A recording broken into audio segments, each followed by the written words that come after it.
Teacher talking sports, what it does, what it do, how we live. And when it comes to the Toronto Blue Jays, they've put their name out there as a potential candidate to sign many of the big name free agents, probably most famously Shohei Ohtani last year. There was a time when their fans thought he was coming to Toronto. Of course, as you know, he is on the Dodgers. I've gone after another guy the Dodgers got, Roki Sasaki.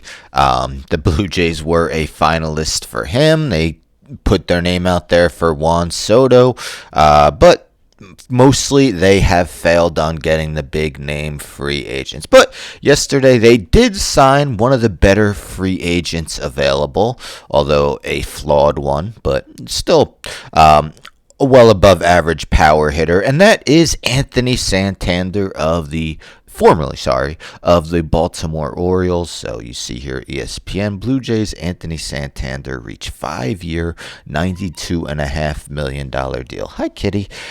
So includes an opt-out clause for 2030. It can make the deal worth $110 million over 6 years. So Santander is 30 years old, born on October 19th. Of course, last year hit a career high 44 home runs, but not the best defensive outfielder, mostly playing right field.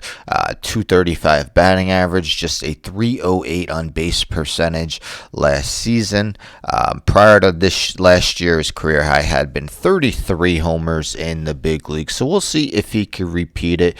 We take a look at the Blue Jays depth chart according to Fangraphs. So we take a look at their lineup. They did trade for Andres Gimenez, who hasn't quite been the offensive piece he was, I believe, 2 or 3 seasons ago. He's had a couple down seasons, but he's still an elite defensive second baseman.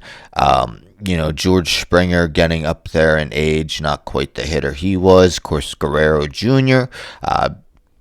Will they extend him, or will they eventually trade him? Bo Bichette, another guy who could get traded, although I expect him to rebound a bit after a down 2024. Alejandro Kirk, still a good defensive catcher, and I'd say a little bit above average offensively at the position. But, some names that the casual fan won't know: Will Wagner, Ernie Clement, Nathan Lukes. Davis Schneider did struggle last year after a very good 2023, albeit in not a full season. And then you look at their starting rotation.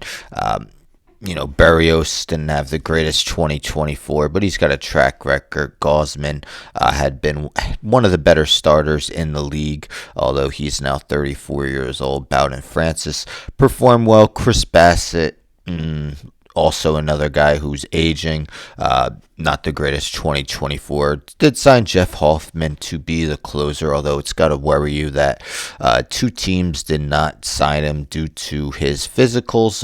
But yes, what are your thoughts in a AL East that has the Yankees, who, yes, lost Juan Soto, but made some moves to definitely still make themselves a contender, whether it's Max Fried, Devin Williams, Cody Bellinger. Of course, the Baltimore Orioles, yes, they did lose Santander, but still have all that young talent. The Boston Red Sox have made moves to improve. Do you think the Toronto Blue Jays have any shot at the postseason?